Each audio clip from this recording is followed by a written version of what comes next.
Let the Kirblog play. You won't get away. Not unless you close the window with it anyway. But I hope you don't do that. I hope you stay. Welcome. I wanted to start off by saying thank you to any and all listeners who are fans of my web series, The Terrain of Magical Expertise, because as of just this past week, the official Tome Facebook page just hit 13,000 likes, which is incredible. We started it about 4 years ago when the show first began, and it's been a long journey, and it's been fantastic. And so if you guys, anybody listening out there, or if you're part of if you are people who liked the page, and if you haven't yet, then go do that. But otherwise, if you are, thank you very much for doing that. But anyway, on that note, since the Tome Facebook page has been a very, very big factor in my self-marketing of my animation work, I thought this would be a good time to tackle this question that I've been sitting on for a while from Snickster, asking, do you have any tips or talk back to fellow creators and storytellers like yours truly, trying to get their work out there, what to avoid or common mistakes, etc., etc.? So as a lot of you guys probably know, I started on Newgrounds.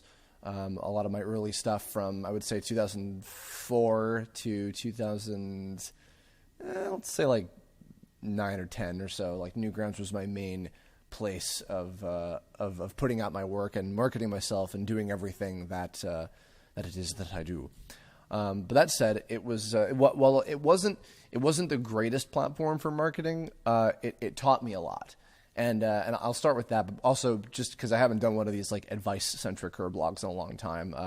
As always, worth repeating that this is just my own personal story of what I've learned and what I've done and what's worked for me. This is not a catch-all, be-all answer as to what to do, because I am certainly not an authority on it whatsoever. For multiple reasons that I'll be going into. But to start off with, so Newgrounds. A lot of people back then, like myself and a lot of the other animators that have kind of since moved on from Newgrounds and mainly have YouTube as their platform now for animation stuff, a lot of us didn't really necessarily know how to market ourselves. We just kind of made stuff and put it out there. The biggest amount of marketing that we had really was the front page of Newgrounds. In that if our stuff was good enough or funny enough or notable enough, it would get on the front page and people would see it. And, they'd get to know who we are a little bit by, if they'd bothered to find out who the person that made it was, which sometimes they would and sometimes they wouldn't. Eventually, they also added a blog feature, which allowed us to post stuff to the front page.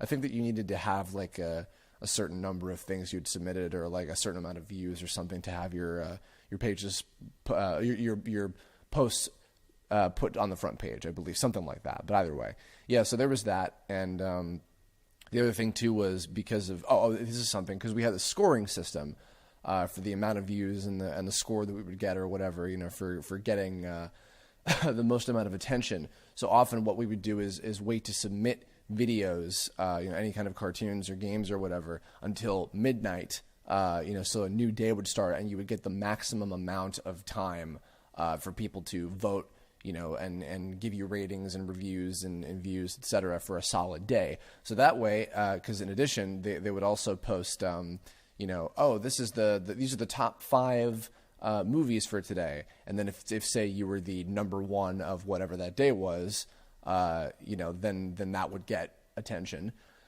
And then the best ones of that entire week would get voted for, which was the best of the week. And then from so on and so forth, the best of the month. And the ones that were the best of the month would often get prizes. That was the first time there was something like with any kind of like, oh, cool, I want this, because they used to give out monthly prizes of, I think it was like $250 or something, like to every like monthly winner or whatever, like the top movie. A few of the Parody Rangers, I believe, got some awards like that, because I remember having a few plaques for some of my early stuff, which was really cool, especially when you're a teenager and you're just making stupid cartoons and there's no stakes.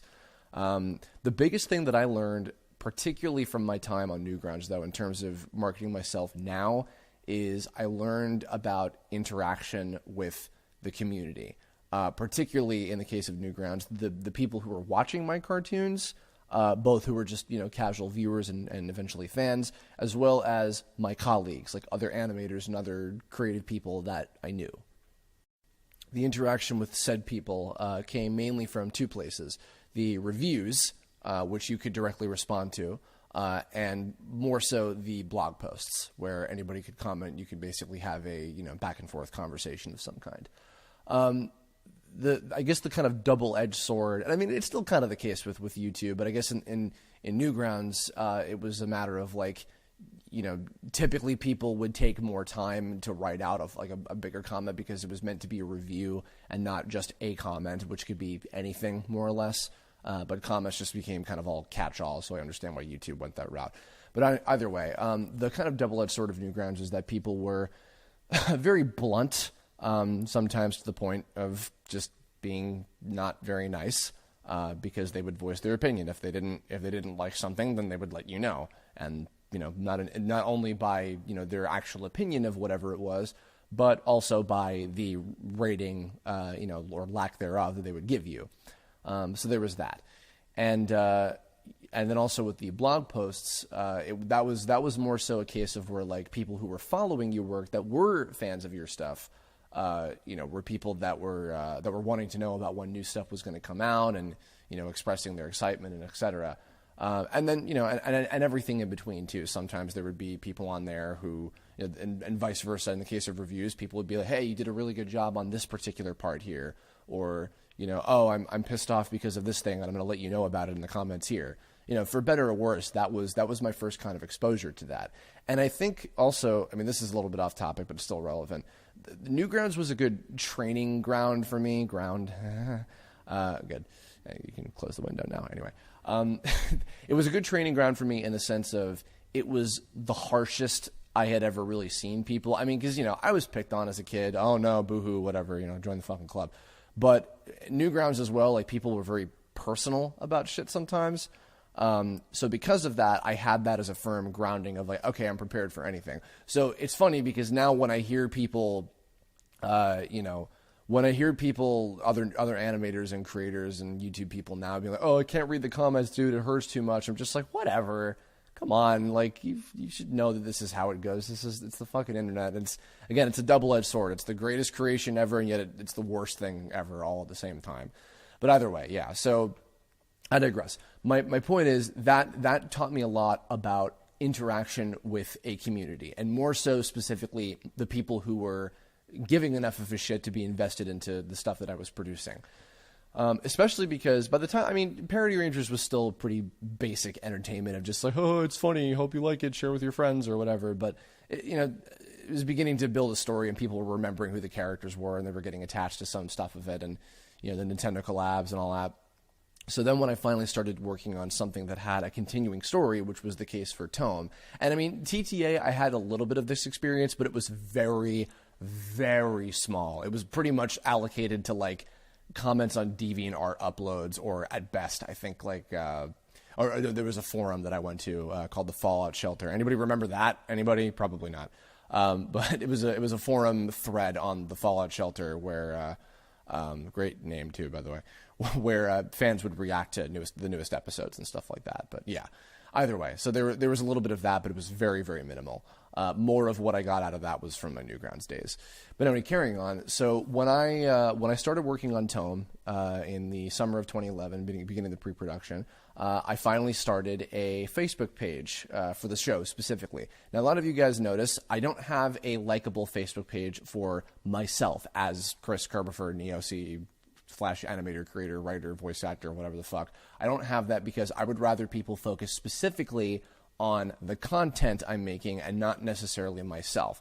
Now, this is also why this is part of the, don't necessarily follow everything that I'm doing, because in some ways, a lot of what I'm doing isn't necessarily the norm, and it isn't necessarily going to get you the most amount of recognition. If I were smarter, not only would I be,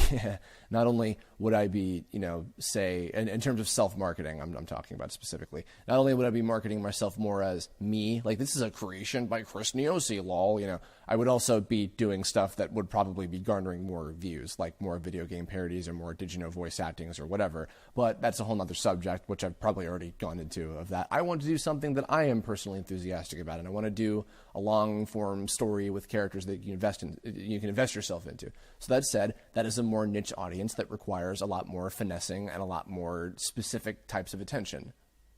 Now, on that same note, the Tome Facebook page became the central hub for updates and general things about what was going on with the show.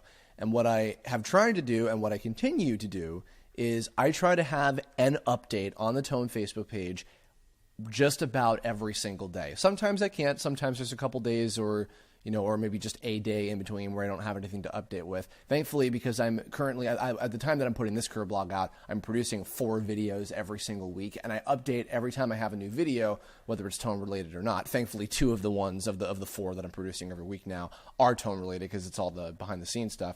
I can post that on the page and make a little blurb about it and be like, hey, here's a new thing, you can go check it out, etc. And that, drives more traffic to it, and that gets people, engaged and, keeps their attention and everything.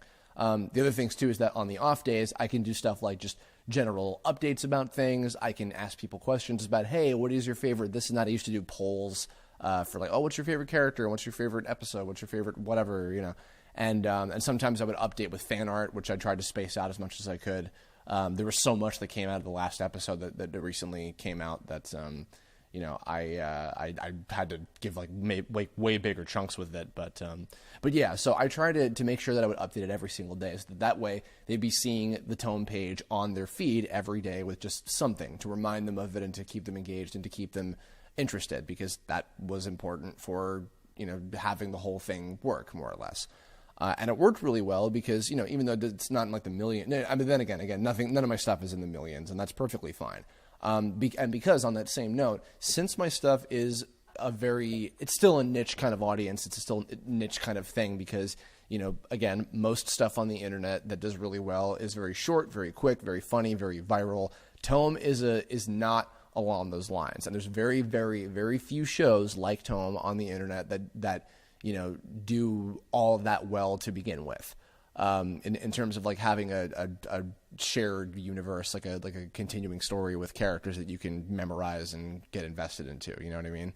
So interacting directly with the audience who is invested into it, because and not only the Facebook page, but on my Twitter, on the Tome Tumblr tag, which is Terrain of Magical Expertise, directly interacting with people through those kind of situations, like, reblogging and retweeting artwork, or, answering questions directly from your ask box or stuff tweeted at you, private messages sent on Facebook, or even just responding to comments and liking comments. Like it's stuff like that keeps people engaged, and it keeps them coming back, and it keeps them, interested in what it is that you're doing in the first place. Because, the problem is, like, people are fickle and they drop off and they lose attention really fast and they grow out of stuff sometimes, and it happens.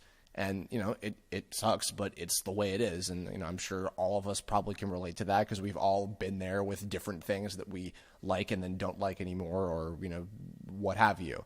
So in addition to that, this was for the first few years I was mainly focusing on stuff with Newgrounds. And then after I finished season 1 and I decided that I wanted to, focus more on YouTube, which is where all of the, attention was kind of going in terms of content creation, then I hooked up with Frederator. They basically taught me how to play the YouTube game, more or less. That was what led to doing Kirblogs in the first place, is because I wanted to give people more content in between waiting for new episodes of Tone, because there wasn't much to grab people by that point. And the growth that I got in that time was exponential compared to what I had before. And it really, really helped get me out there a lot more by having consistent updates. And, now here we are, over 100, however many Kirblogs we have by this point. And which is fantastic, and people like them separately from the show as well, which is great, And on that same note, when I started putting more emphasis on my YouTube channel, I realized, okay, not everybody is necessarily going to be following me on Twitter or Tumblr or the Facebook page or whatever. I can link to it and make sure that people are aware of it, but that doesn't necessarily mean that they're all going to be there. So a lot of it has to be directly in the videos itself. Which is the reason why I started also doing the little update videos, whether they would be with the little Tone graphics or if it was just something that I film of myself or whatever, because that's right there. It's easily accessible. It's right in your face. You can see and hear everything that's important enough. It's usually for something that is important or long term, or something upcoming that is worth talking about. So it's a lot of stuff like that. But I try to keep those pretty scarce as well, as to not get too obnoxious with them. But they're still meant for, okay, I got to keep people aware and on top of things, so that they know what's going on and that they know what's what to look out for and what to remember, etc. And they've been a tremendous help as well. So in summation, basically the biggest thing that it breaks down to, like the absolute thing you can break it down to, is you need to keep people updated, both in content and in information. I try to get as much stuff out there on a consistent basis as I possibly can, not only because it makes me money, and it's been my lifeblood over the last couple of years mainly, but also because it allows for people to be interested and give a shit about what it is that you're doing in the first place. So I'm always trying to get as much stuff out there as I can, and not in like a quantity over quality way necessarily. Obviously I designed a lot of this stuff in a way that is easy to produce, so that I can get a lot of it out in a timely fashion. But that also doesn't necessarily translate to like, oh, I don't care, I'll just put stuff out and they'll just eat it up. Because that when you're doing that, then you're doing something wrong, because you need to actually give a shit about what it is that you're doing, more or less. Especially if it's your own content, because if you don't care, it's like there's no fucking point in the first place. But either way, yeah. And then even now, often what I do, which I'm gonna put out here at the end of this, is sometimes I will respond to comments as well if people have direct questions or things that I agree with or things that I can extrapolate on. Sometimes I'll respond to stuff. Not always, because the light downside to this, and I feel this is worth putting out here as well, for better or worse. Sometimes you also have to, in the general sense, have to be careful of how far you go. And I've done a whole separate Kirblog about like interacting with your fan base and stuff and your viewers and everything. But sometimes if it goes a little too far, they'll take it too far. And I'll just go on a limb here. Sometimes when I get really, really nice emails and notes and messages on different places who are from people that are like, hey, like your stuff really changed my life and I really enjoyed it and thank you so much for producing it. And sometimes I'll be like, oh, that's really sweet of you. Thank you so much for your kind words and everything. And then sometimes they'll take that as, oh, you're my friend now. I'm going to keep talking to you over and over and over and expect you to respond, and then get angry at you when you won't. It's like, I don't really have and this is going to sound really privileged and stupid, I'm sorry, but it's like, I don't have time for that. And sometimes I barely even have enough time to, talk with and check in with as many of my actual friends that I know and have history with, as much as I'd like to. So it's like, I don't always have time to do that, which is why don't take personally, if I or anybody that you follow doesn't respond to a comment or an email or a tweet or whatever. For me, it's completely sporadic, to be totally honest. It's like if I happen to see. And what also sucks is for some reason YouTube will have.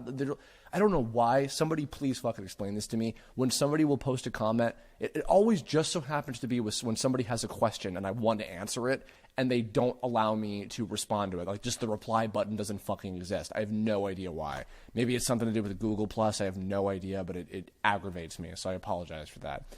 But, so there's a lot of that. That's a lot to take in. But it's all stuff that I'm passionate about. It all ties back to what I said actually on the page yesterday, on the Facebook page, is that, I'm appreciative of the fact that anybody gives a shit about my work and allows me to continue doing what it is that I love by supporting me. So I really try to show that appreciation as much as I can by producing consistent content, by keeping people updated. It's all stemming from a place of appreciation. It's not just about like, well, got to market myself to the young kids and got to fucking, you make the money and all that. It's part of it. The necessary evil of, yes, I have to make a living, and yes, I need to, grow my brand and take care of what it is that I do so people care. But it's the fact that there are people that care makes me very appreciative and drives me to want to do that in the first place. So I know that was a lot. Hopefully that wasn't too convoluted. Hopefully that helped at all to any and all creative people who wanted to learn anything from that. Again, I am not an authority on this. There are lots of other people you can learn this type of stuff from, but that's just my perspective. I hope it helped at all. So in the comments below, post any thoughts or further things to add. I don't know if any creators or anybody else that might happen to listen to this or whatever are curious. Let me know in the comments, and also if you have any other questions regarding that, or if you have any questions and ideas for Kirblog topics in the future, you can post a comment about that, or hit me up on Twitter, Tumblr, Facebook, whatever you feel like, and you may in fact inspire the next Kirblog topic. So thanks a lot. Thanks for listening. I'll catch you all next time. Hope I helped. Maybe. Bleh.